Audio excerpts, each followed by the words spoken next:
फैसला ऐतिहासिक भी है और सुनिश्चित भी करता है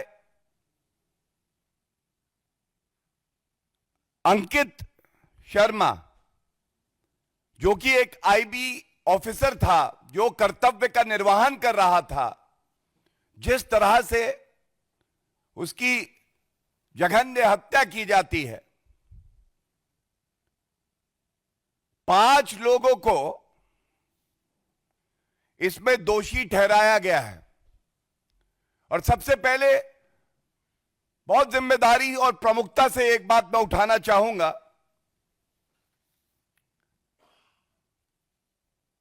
यह न्यायालय ने भी टिप्पणी करी है, जजमेंट अभी पूरा पब्लिक डोमेन में नहीं है, अध्ययन नहीं हो पाया है, लेकिन जो टिप्पणियां आई हैं सामने उनके आधार पे और जो ओछी घटिया राजनीति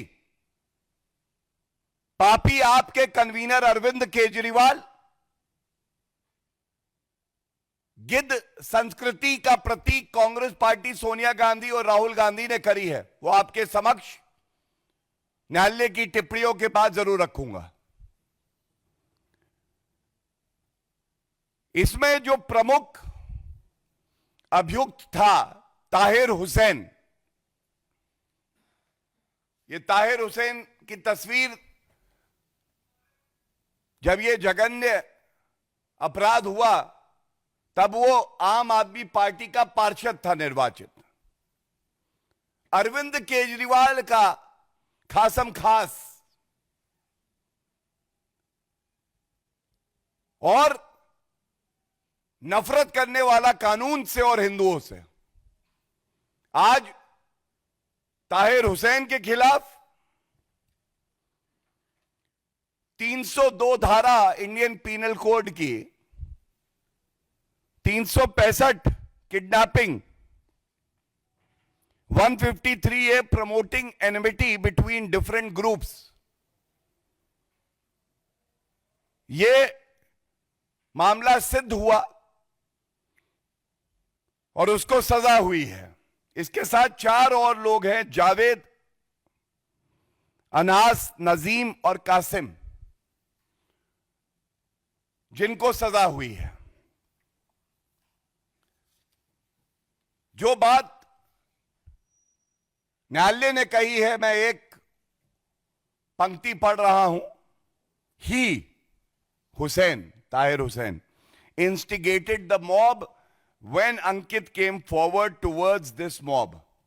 जब अंकित शर्मा अपने कर्तव्य का पालन करके भीड़ के सामने आता है तो ताहिर हुसैन वो गुंडा है जो आम आदमी पार्टी में अरविंद केजरीवाल का दाहिना हाथ था,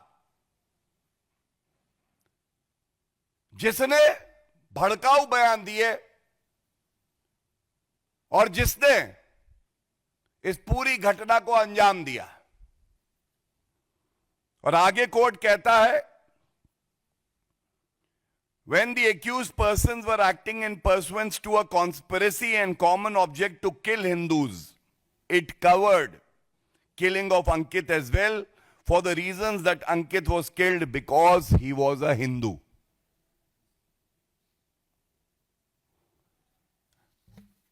अब सवाल यह आता है कि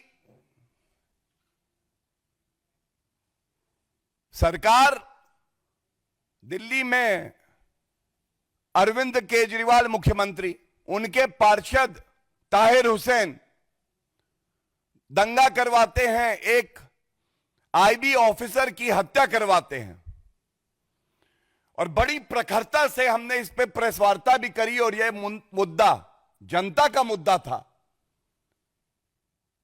कोई मिट्टी का तेल लेके चल रहा था तो वो अरविंद केजरीवाल और सोनिया गांधी जी थी, जिनके ऊपर मैं अभी आऊंगा।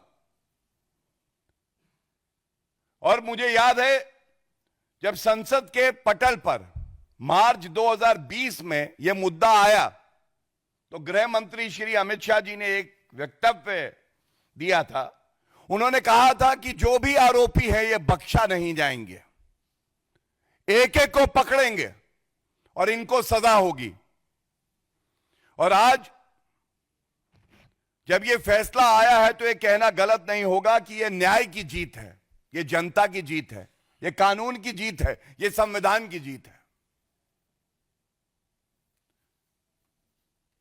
ये सवाल जरूर पूछे जाएंगे, अरविंद केजरीवाल जी आप ये प्रेस वार्ता देख रहे हैं, कहीं छुपिएगा मत, जैसे आप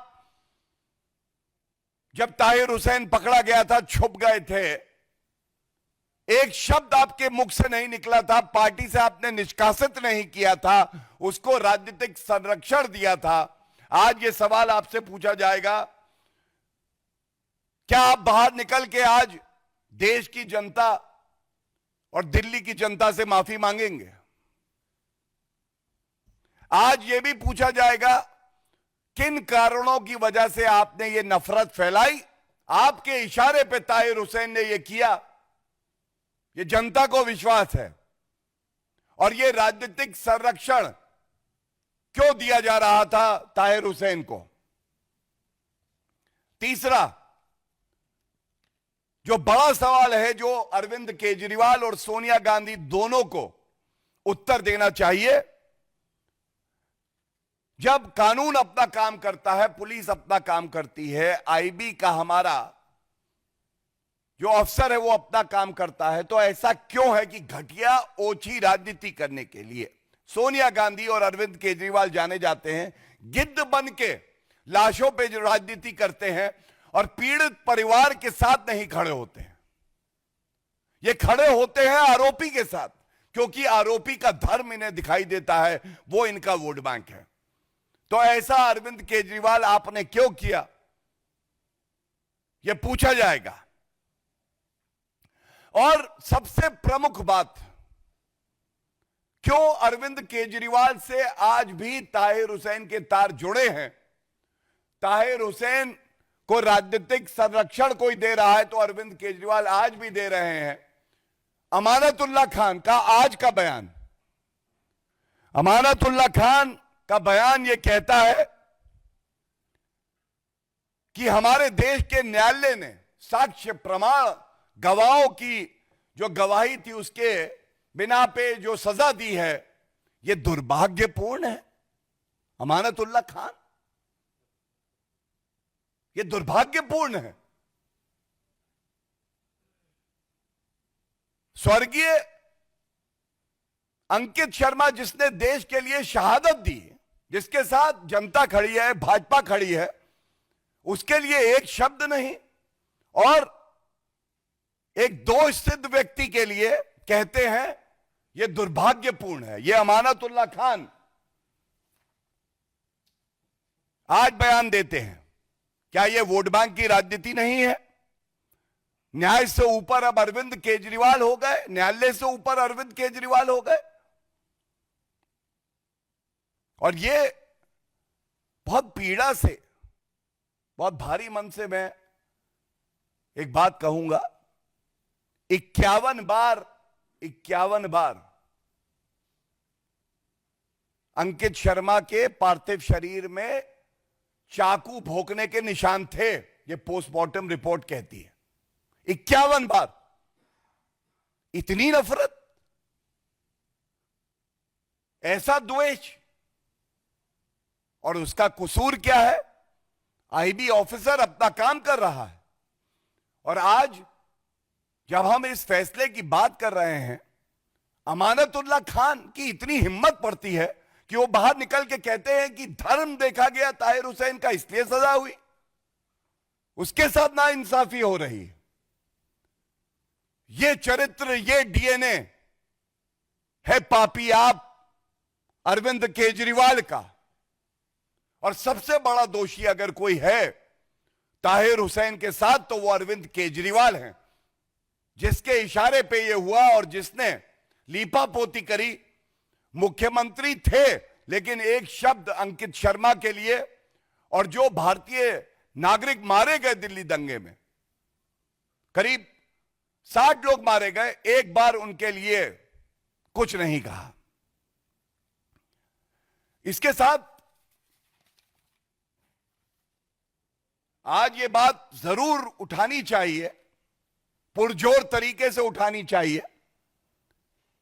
आप याद करिए, ये दिल्ली के दंगे क्योंकि संसद में एक कानून पारित होता है, सीएए, सिटीजनशिप अमेंडमेंट एक्ट।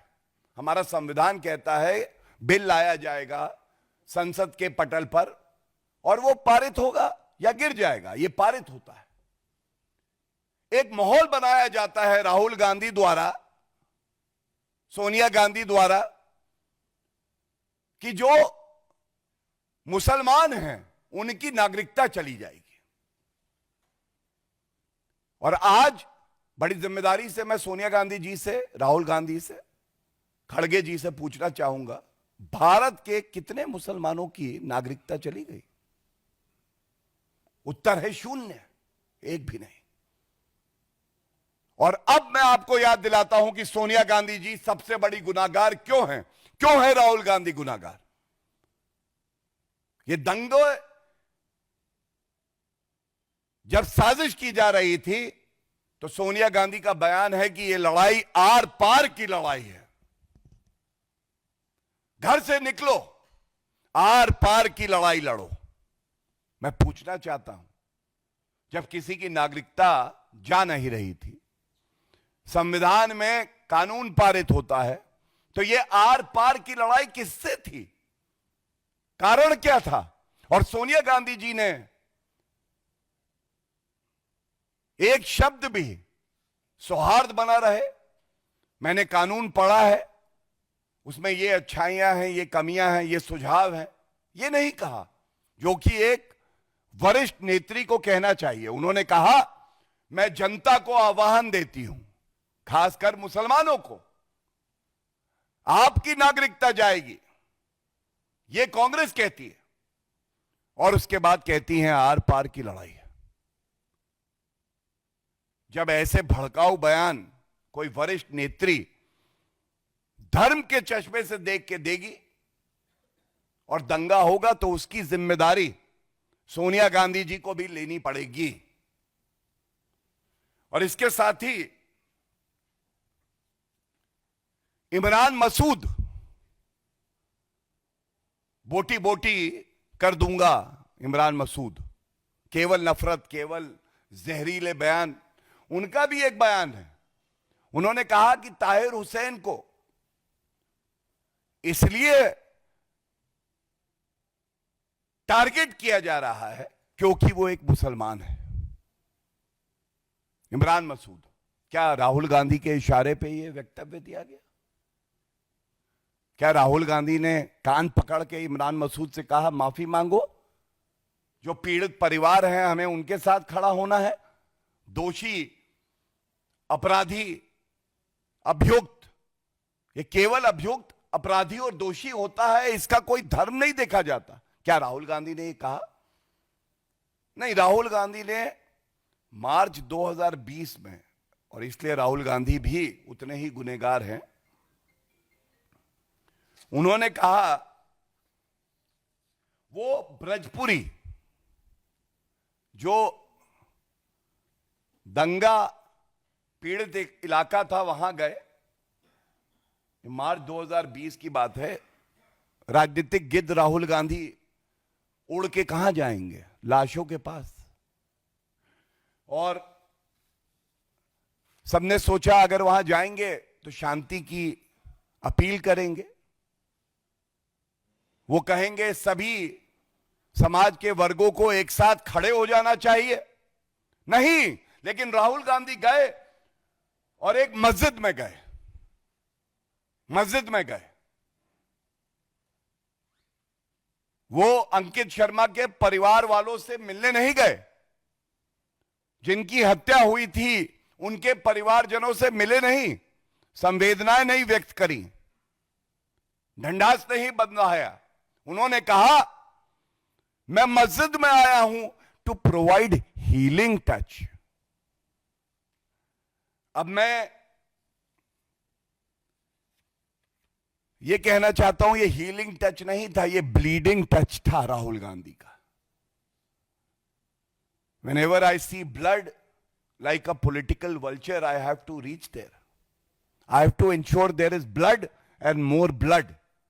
ये राहुल गांधी का दौरा जो है केवल तुष्टीकरण की राजनीति थी, और दुख की बात यह है, चाहे वो सोनिया गांधी जी हो, राहुल गांधी हो, चाहे अरविंद केजरीवाल हो, चाहे तमाम तुष्टीकरण करने वाली पार्टियां हो, समाजवादी पार्टी भी है, ममता बनर्जी भी है, किसी ने भी हम कानून के साथ हैं, पीड़ित परिवारों के साथ हैं, ये नहीं कहा। उन्होंने केवल एक बात कही, तुष्टीकरण हम करते रहेंगे, मस्जिद जाएंगे, एक वर्ग की बात करेंगे, अगर वो अपराधी भी है तो क्या हुआ।